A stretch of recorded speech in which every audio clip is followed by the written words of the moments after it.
इस वीडियो में हम बहुत ही इम्पोर्टेंट कंसेप्ट के बारे में पढ़ेंगे जिसे कहते हैं वेब स्टोरेज। और हम यहाँ देखेंगे कि वेब स्टोरेज एपीआई कैसे काम करती है।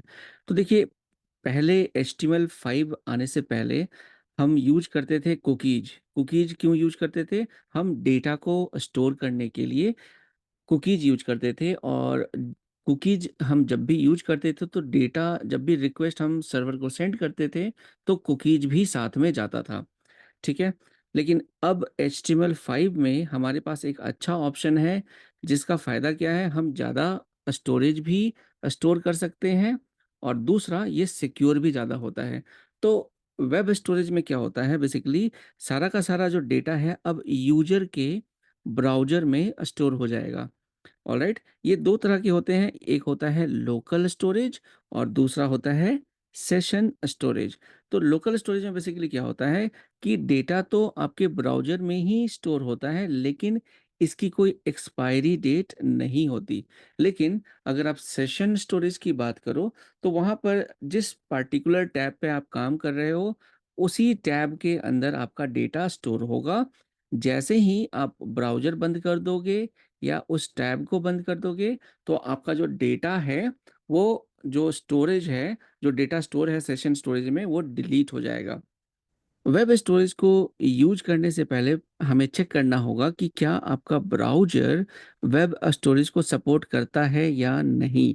तो इसके लिए हम कोड चेक कर सकते हैं, if type of storage not undefined, then आपका स्टोरेज सपोर्टेड है। आप अपना कोड यहाँ लिखोगे। एल्स आप यहाँ मैसेज दे सकते हो कि sorry, no web storage support is there for this browser.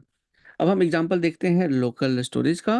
देखिए, लोकल स्टोरेज के अंदर डेटा सेव करने के लिए आप यूज करोगे local storage dot set item.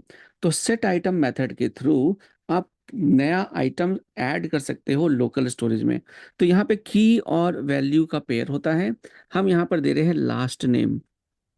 तो लास्ट नेम जो भी आपने दिया है, वो आप यहाँ उसकी वैल्यू दे सकते हो। तो ये लास्ट नेम स्मिथ जो है, ये हमेशा आपके ब्राउज़र में रहेगा जब तक आप डिलीट नहीं करोगे। चाहे 1 दिन हो, चाहे 1 महीने हो, चाहे 1 साल हो। और उसी तरीके से अब इसको रिट्रीव करने के लिए हम यूज़ करेंगे गेट मेथड। तो सेट आइटम से हमने सेट कर दिया, गेट आइटम से हम इसकी वैल्यू को गेट करके किसी भी एलिमेंट के इनर एचटीएमएल प्रॉपर्टी में सेट कर सकते हैं। ओके? तो यहाँ पर आप देखिए, एग्जाम्पल है local storage dot last item Smith और local storage dot last item हमने गेट किया, वो सेम ऊपर वाला ही है। तो ये रहा एग्जाम्पल। अब इस एग्जाम्पल में हमने क्या किया है, हम काउंट कर रहे हैं कि कितने विजिटर्स हमारी वेबसाइट पे आ चुके हैं। तो देखिए, अगर कोई पहली बार विजिट कर रहा है, तो हमने यहाँ पे एक प्रॉपर्टी ली है क्लिक काउंट।